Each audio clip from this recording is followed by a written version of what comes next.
Assim diz o Senhor: quando se completarem os 70 anos da Babilônia, eu cumprirei a minha promessa em favor de vocês, de trazê-los de volta para este lugar.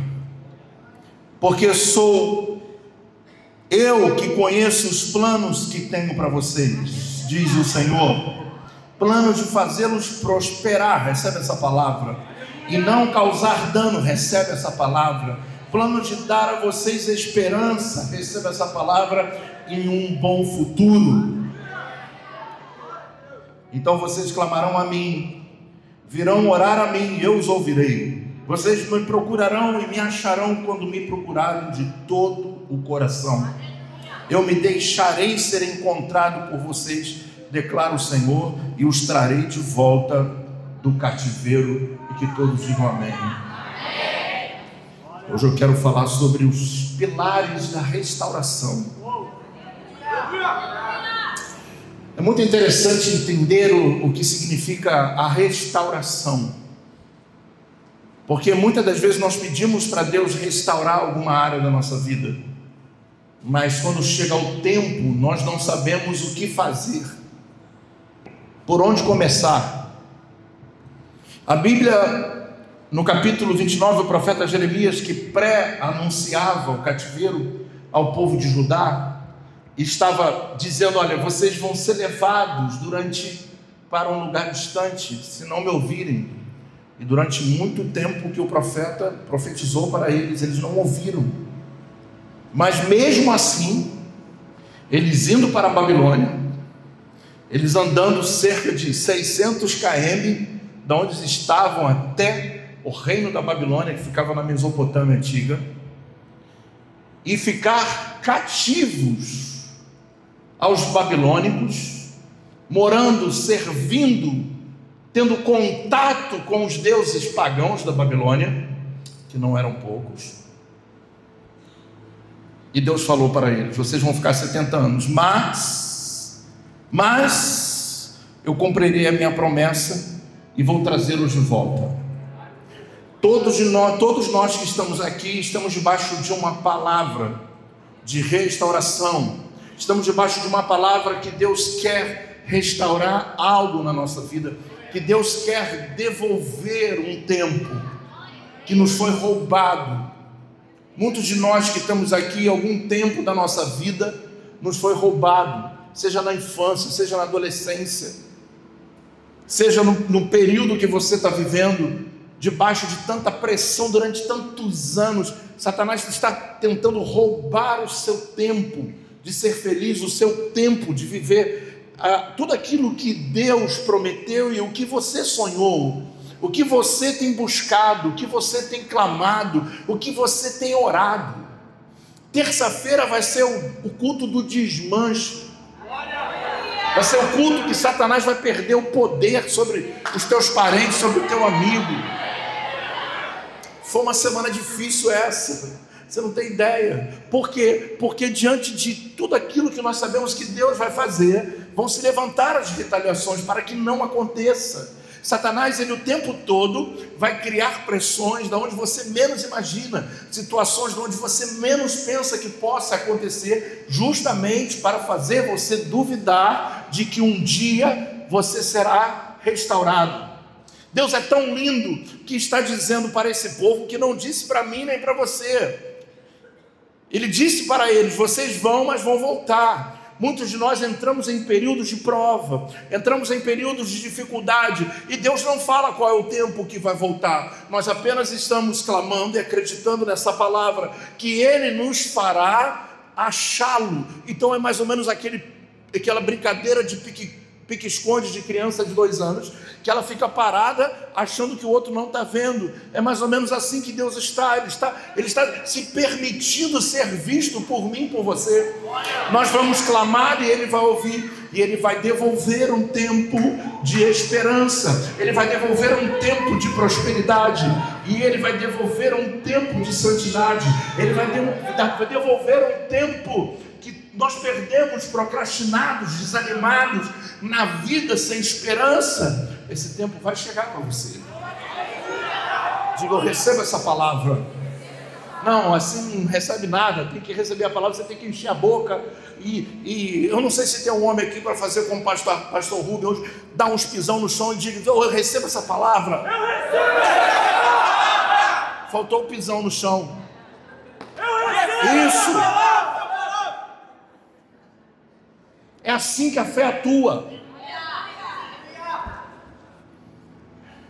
Deus estava dizendo, a restauração de Israel após o cativeiro. Mas por que eles estão sendo levados cativos? Eles estão sendo levados cativos por causa da desobediência, por causa da prostituição, não carnal, mas espiritual.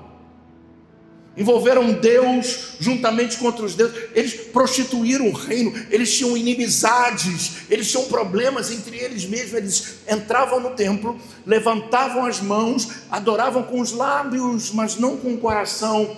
E Deus vai dizer, esse povo me adora com os lábios, mas não me adora com o coração. No capítulo 23 do profeta Jeremias, ele vai falar que o povo, os sacerdotes estavam entregando qualquer coisa, e sabendo que Deus não recebia qualquer coisa, estavam entregando animais impuros, doentes, onde tinham que ser perfeitos, senão Deus não recebia. Havia uma falta de maturidade, eles perderam a conexão espiritual com Deus. Mesmo assim, Deus está dizendo, aqui não tem mais como tratar vocês, e vocês precisam fazer um tratamento mais forte. Muitas das vezes Deus deixa a gente se ralar, e se a gente não aprende se ralando, Ele deixa a gente tomar um tombo mais sério, e tem momentos que até precisamos ir para a UTI, tem momentos que precisamos, em algum momento da vida, em algum momento da história, precisa sangrar, precisa tomar uma quimioterapia, precisa fazer alguma coisa. Eu não estou falando isso de maneira literal, mas sim trazendo para você uma forma simbólica de dizer que muitas das vezes Deus permite passarmos pelo mais profundo do vale para ver um despertamento. Deus estava dizendo, vocês vão ficar 70 anos longe da sua terra, mas vocês vão voltar. E quando voltar vai ter um tempo de paz, vai ter um tempo de esperança, vai ter um tempo de prosperidade, e vai haver um bom futuro. Diga para a pessoa que está do seu lado, haverá um bom futuro para você. Haverá um bom futuro. Haverá um bom futuro. Haverá um bom futuro. Eu declaro sobre a minha vida, haverá um bom futuro. Haverá um bom futuro sobre a minha casa, haverá um bom futuro sobre a tua família, haverá um bom futuro sobre os teus filhos, haverá um bom futuro sobre os teus netos, haverá um bom futuro, haverá um bom futuro. Deus muda caminhos, Deus fecha portas e abre portas, onde a gente menos imagina. Os improváveis serão os prováveis, que vão ser aqueles que as pessoas falam, mas ele, mas aquele, mas aquele, mas aquele. É assim que Deus faz, como fez comigo, como fez contigo. Muitos não acreditaram em nós, está tudo bem, mas eles estão vendo o que Deus está fazendo, e é o nome dele que está sendo glorificado, não é você que está sendo honrado. Chegou o tempo da restauração. Depois de 70 anos chega o tempo da restauração.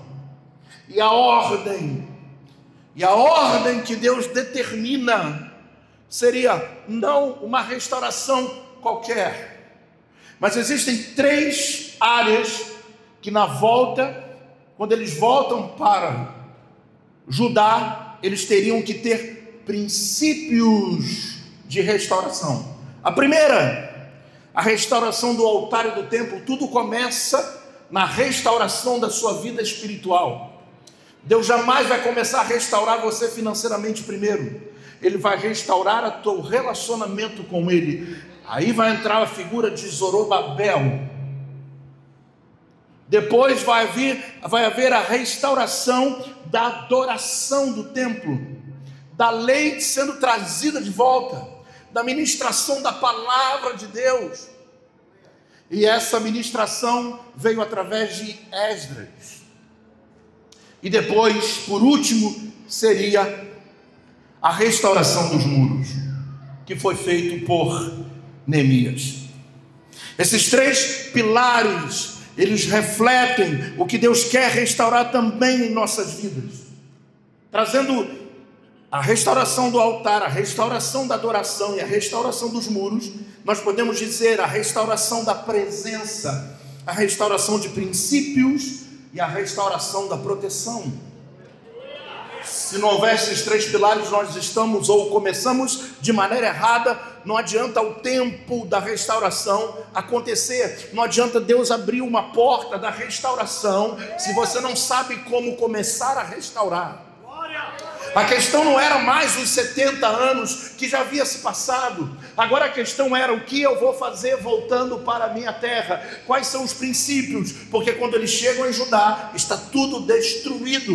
Os muros, os portões, eles vão encontrar o templo destruído. E por onde recomeçar? Essa era a questão. Por onde começar a restaurar? Como eu vou restaurar a minha vida?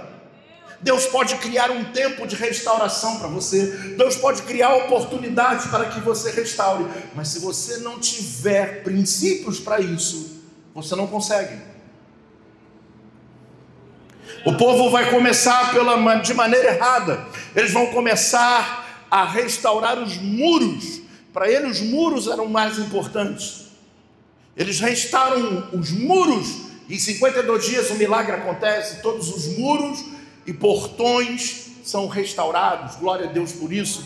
Mas depois que eles restauram os muros, eles vão cuidar das suas casas. E o profeta Ageu, contemporâneo, pós-babilônico, ele vai relatar a história de que o povo, eles quando restauram suas casas, estão tanto tempo fazendo isso, botando a melhor madeira, está voltando a prosperidade. Deus vai falar: ei, vocês ganham muito, mas não tem nada. Por quê? A vida de vocês, a finança de vocês é como um saquetel furado. Não adianta restaurar muro, não adianta restaurar casa, se não restaura a comunhão com Deus. E por fim, então, eles vão começar a restaurar os muros e o templo através de Zorobabel. E essa escolha fez com que eles tivessem dificuldades da restauração. A primeira coisa que Deus quer fazer hoje na sua vida é que você se volte para Ele. Você pode ter entrado aqui com muitos problemas, precisando de muitas respostas, seja na sua vida pessoal, seja na sua vida familiar, seja na sua vida profissional, mas tudo isso está linkado com o principal, que é a tua vida com o Eterno. Se não houver comunhão com o Eterno, nada vai bem. Se você não está bem com Deus, nada na sua vida anda. Entenda isso. O princípio da restauração espiritual está acima de restauração financeira, está acima de sucesso financeiro, de sucesso na vida, porque um dia você vai morrer e todos os teus diplomas vão ficar. A questão é: para onde você vai? A questão também não é não fazer nada e ficar parado. Nós não entendemos por onde começar aquilo que Deus nos dá de bênção. E na maioria das vezes nós transformamos a bênção que Deus nos dá em maldição. Um tempo é aberto, um momento é aberto, e a gente fica perguntando. Sempre na sua vida, quando tudo estiver mal, a primeira coisa que você precisa fazer é se agarrar em Deus. De todas as formas, agarrar nele como um pai e dizer: eu não te largo enquanto você não me abençoar, enquanto você não estiver comigo, enquanto eu não sentir a tua presença, as demais coisas nos serão acrescentadas. O primeiro princípio de restauração é com Deus. O primeiro princípio de restauração é a tua vida espiritual. Se você não ora mais, se você não sente mais a presença de Deus, se você está longe da presença por algum motivo, não importa. Deus não está aqui para te condenar ou para te julgar. Ele quer que você hoje tome uma decisão de se aproximar dele.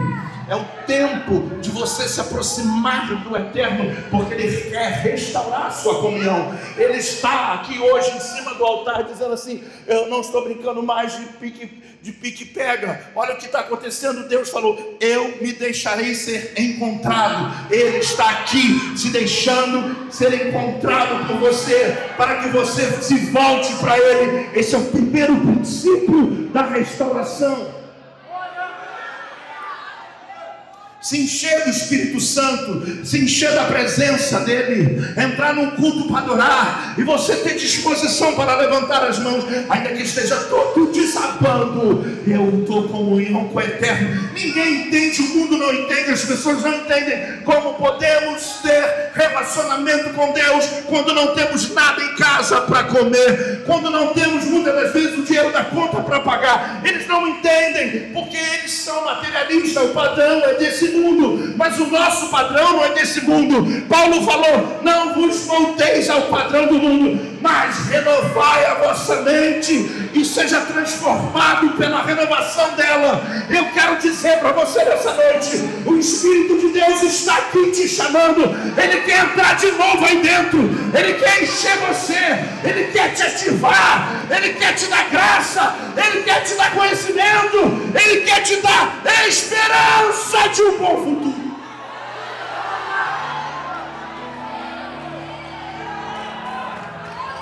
Diga para a pessoa que está do seu lado: Israel ficou muito tempo longe, 70 anos. Agora faz uma pergunta para ele: há quanto tempo você vai ficar esperando?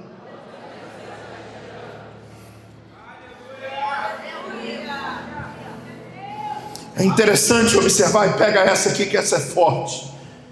Deus falou para Israel: vocês vão e vão voltar. Uma vez atendendo uma pessoa, lembrando agora, o irmão disse para mim assim: bispo, eu não entendo por que Deus demora. E ele citou esse exemplo. Ele falou assim: Deus falou para Israel: você vai ficar 70 anos, mas eu vou trazer vocês de volta. Eles sabiam que Deus ia voltar, e a gente não tem resposta. Eu falei: glória a Deus por isso. Você não está entendendo. Ouça, se Deus fala para você que é 70 anos, você está desviado. Ele não diz o tempo, porque pode ser hoje, agora, aqui entre eu e você, pode ser amanhã, depois da manhã. Ele não está dizendo que vai demorar mais do que Babilônia. Quando ele não coloca um prazo, é porque ele está se deixando ser encontrado. Israel não tinha o que fazer, eles tinham que esperar 70 anos, mas você não. Há uma esperança hoje para ver uma transformação genuína aí dentro.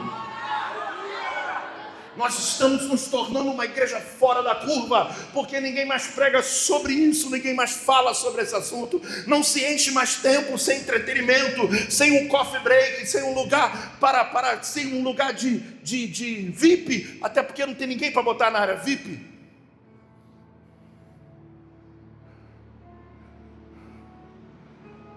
Estamos vivendo um tempo estranho, um tempo esquisito, onde crente mata crente, pastor mata pastor, igreja mata igreja. Estão esquecendo da genuína palavra. O que Deus quer fazer não é que você não se preocupe com o outro. O que Deus quer fazer, Ele quer te encher de novo. E quando a Juliana aqui, eu vou reafirmar aquilo que o pastor Rubem falou: pede à igreja para dobrar os joelhos. Não está entendendo? Estamos restaurando a adoração do templo.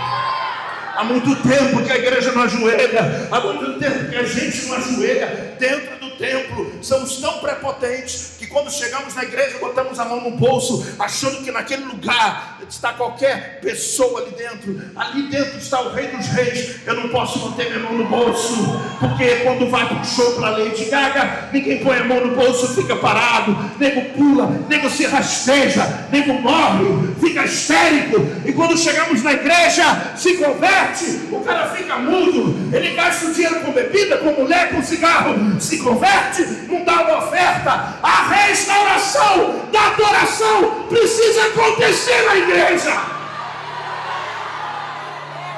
A questão é que quando o Senhor traz eles de volta e que eles se deparam com o caos, eles dão sentido ao caos e não dão sentido à restauração. Você tem que parar de pensar menos nos seus problemas e se aproximar mais do eterno que está se deixando ser achado. Ele está aqui hoje dizendo: ei, meu filho, eu quero voltar para aí, eu quero começar a bater o teu coração de novo, eu quero começar a encher a tua vida de novo de alegria, de graça. Ah, meu Deus é fiel demais, Ele está aqui presente nesse lugar. Ele quer encher a sua noiva, Ele quer restaurar a comunhão dele com a sua noiva, porque Ele está preparando a sua noiva, Ele está adornando a sua noiva para o grande dia em que a trombeta vai tocar.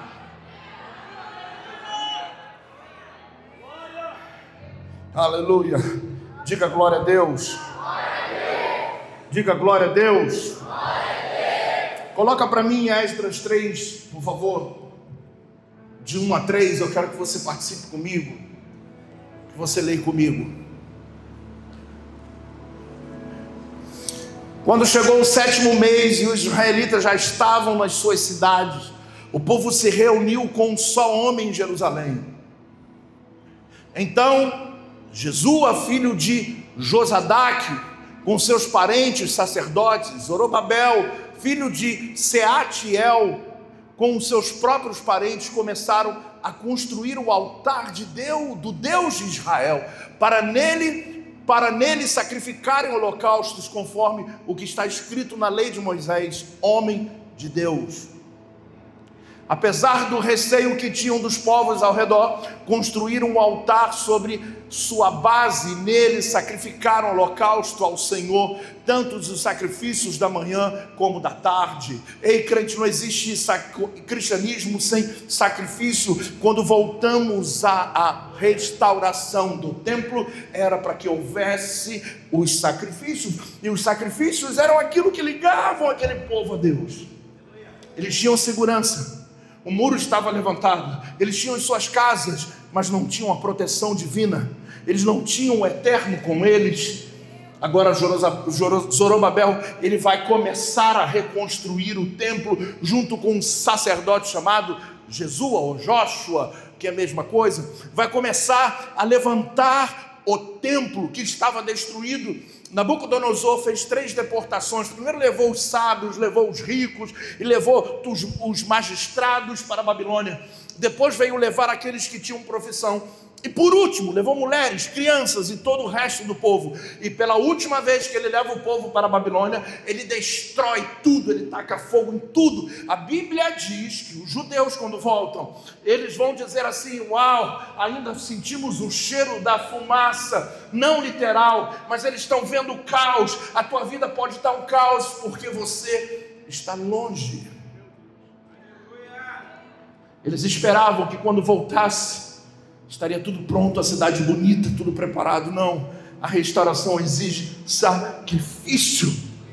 Recomeçar é muito mais difícil do que começar algo. Quando você vai começar, você está cheio de disposição, você tem uma visão, você tem uma direção, mas quando aquilo não acontece e dá tudo errado, para você reconstruir, você precisa sacrificar, você é muito sacrificante, você precisa acreditar muito mais do que o tempo que passou, você precisa se curar do trauma, você precisa se curar, você precisa vencer a frustração daquilo que não aconteceu, você precisa ressignificar aquele momento, você precisa dar um novo sentido. Então havia necessidade do templo, porque é no templo que a gente aprende a ressignificar a nossa vida. É aqui que entramos arrasados, destruídos, e é aqui que somos restaurados, é aqui que a palavra de Deus é ministrada. Não existe outro lugar melhor do que a casa de Deus. É aqui que Deus nos une, é aqui que Deus junto faz um povo adorar a Ele. Deus quer restaurar a sua comunhão com Ele. Coloca isso em primeiro lugar. Diga glória a Deus.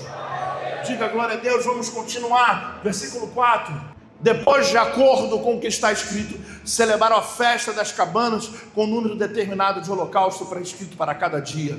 5. A seguir apresentaram os holocaustos regulares, os sacrifícios das festas da lua nova, os sacrifícios requeridos para todas as festas sagradas determinadas pelo Senhor, bem como se foram trazidos como ofertas voluntárias ao Senhor. Versículo 6 vai dizer: a partir do primeiro dia do 7º mês começaram a oferecer holocausto ao Senhor, embora ainda não tivessem sido lançados os alicerces do templo. Ei, eu quero dizer uma coisa para você: o templo não estava pronto para se ainda sacrificar, mas eles entendem que sem o sacrifício não poderia haver a comunhão com Deus. Então o que eles fazem? Começam a sacrificar sem o templo. Eu acho que você não está entendendo.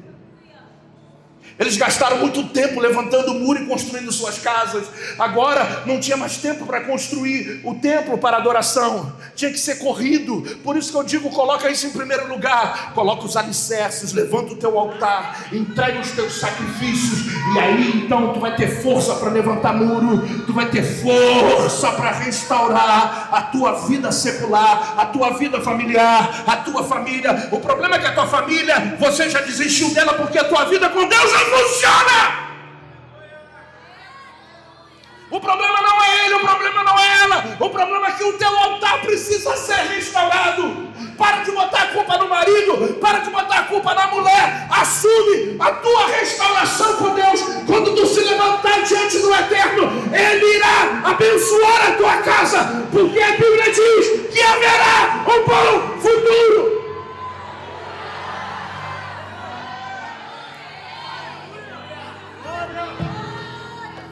Não sou eu que estou dizendo, é a Bíblia que está dizendo: haverá um bom futuro.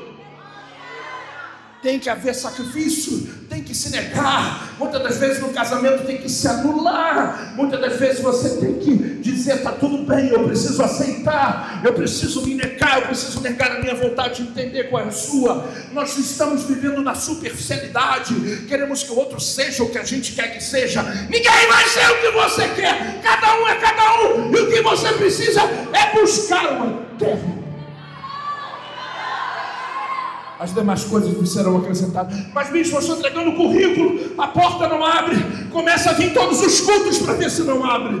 Começa a passar no corredor com fé para ver se não abre. Restaura a tua adoração. Começa a acordar de madrugada, dormir menos e produzir mais, que você vai ver se a porta não abre.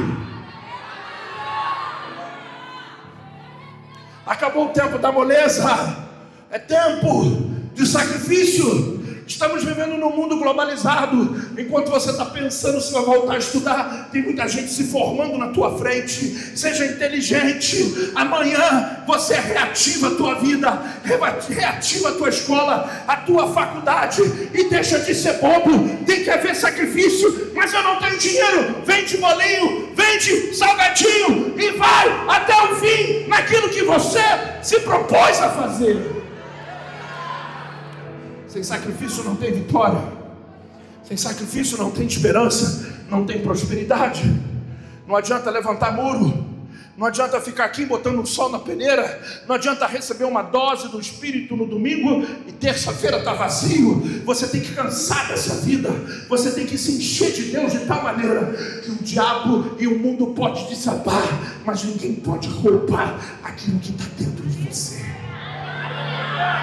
A casa você perde, o carro você perde, o emprego você perde, mas a presença de Deus ninguém pode roubar de dentro de você. Ela é o principal elemento da nossa vida. E se eu fosse você, eu dava glória a Deus bem alto nessa noite. Diga para o seu irmão: é hora de colocar tudo em prática de novo. Não tem alicerce, talvez o templo aí esteja destruído, não tem problema, que volte o sacrifício e depois você levanta o altar. Versículo 7. Então eles deram dinheiro aos pedreiros e aos carpinteiros, bem como comida, bebida e azeite, e ao povo de Sidom, de Tiro, para que pelo mar trouxessem do Líbano para Jope toras de cedro. Isso tinha sido autorizado por Ciro, rei da Pérsia, que autorizou o povo a voltar para a Babilônia. depois da queda dos babilônicos, o Império Persa reina através de Ciro, e Ciro autoriza eles voltarem.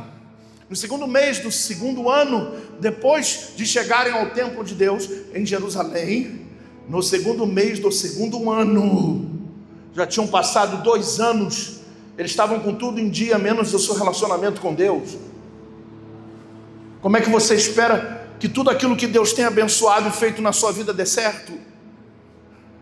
2 anos havia se passado em Jerusalém. Zorobabel, filho de Sealtiel, Jesua, filho de Josadaque, e o restante dos seus compatriotas, os sacerdotes, os levitas e todos que tinham voltado do cativeiro para Jerusalém, começaram o trabalho, designando levitas de 20 anos para cima para supervisarem a construção do templo do Senhor. Sacode o irmão que está do seu lado e diga para ele: agora é hora de voltar ao trabalho. Não é todo dia que a gente vê a igreja com vontade, então você vem num sacrifício. Não é todo dia que você acorda, levanta e fala assim: hoje eu quero ir para o culto. Tem dia que você não quer vir ao culto, mas você vem na marra. Você está levantando um templo para o Senhor, você está levantando um altar para o Altíssimo, e Ele está se deixando ser achado.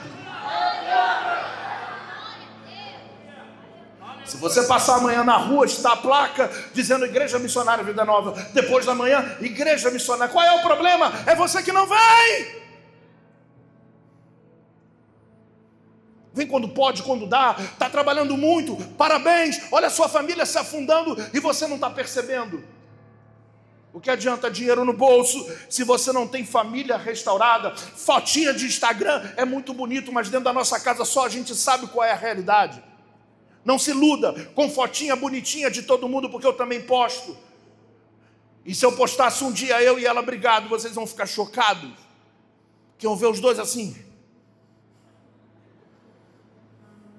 Mas é o que ia dar mais comentário, porque o povo só gosta do mosquito fofoqueiro. Jesua, os seus filhos e os seus irmãos, Cadmiel e os seus filhos, os descendentes, está começando a chegar gente que não estava no início. Deus vai trazer pessoas para se conectarem com a tua obra. Aleluia! Porque vai chegar pessoas para se conectar. Terça-feira você vai trazer alguém que ainda não entrou aqui. Tem pessoas chegando para a construção do templo que não fazia parte do povo judeu. Tem gente chegando para ajudar a levantar o templo ao Senhor, mas eles não eram judeus, mas chegaram para ajudar. Deus vai mandar envio. Se você não fizer, Deus vai mandar de longe. Se você não fizer o que Deus quer faça aqui, Deus vai mandar, como já mandou várias vezes. Quando estávamos construindo o antigo templo, um carro parou na rua e o rapaz falou assim: vem aqui. Eu fiquei com medo, eu falei: meu Deus, vai matar. Quando eu chego perto do carro, ponho a cara na janela, ele fala assim: Deus, passei aqui, estou voltando, Deus mandou dar uma oferta para essa igreja. Eu nunca vi aquela pessoa na vida, e ele tinha que voltar aqui. E ele me entrega um envelope, a gente na onça, sem tijolo, sem nada, não tinha como continuar. Quando um envelope gordinho, eu vim glorificando e vim pensando: será que é nota de 2, mano?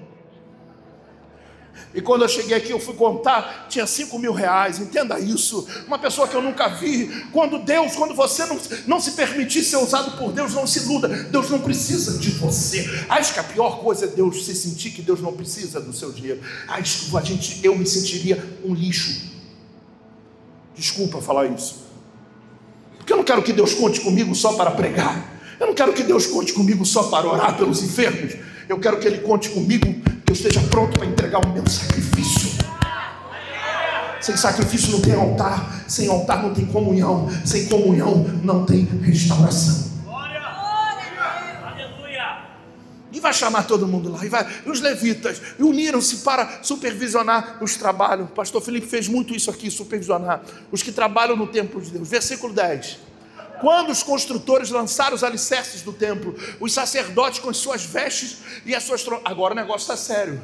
Eles tinham esquecido trombeta, eles não tocavam mais, eles não cantavam mais, não adoravam mais. Mas olha o que vai acontecendo com a construção. Quando os construtores lançaram os alicerces, os sacerdotes com suas vestes, seus trombetas, e os levitas, filhos de Asaf, com símbolos ou instrumentos de percussão, tomaram seus lugares para louvar ao Senhor, conforme prescrito por Davi, rei de Israel. Eles estavam colocando a vida espiritual em ordem. Ah, mas eu não sei cantar. Mas amanhã você vai acordar e vai dizer: te louvarei, Senhor. Não importam as circunstâncias, adorarei a Ti, somente a Ti. Ah, tem que haver um canto de vitória dentro de você, para que haja esperança, para que haja prosperidade e para que volte um bom futuro. Com louvor e ações de graças, cantaram responsivamente ao Senhor. Ele é bom, o seu amor por Israel dura para sempre.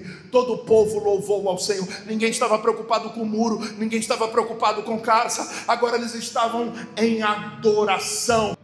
Muitos dos sacerdotes, dos levitas e dos chefes das famílias, que eram mais velhos e tinham visto o antigo templo, choraram, meu Deus, em alta voz, quando eles começam a ver aquele templo, que não era nem aos olhos do templo de Salomão, era tão simples, de madeira, não tinha ouro, não tinha brilho, mas eles vão lembrar do que tinham e vão começar a dar um significado ao que é novo.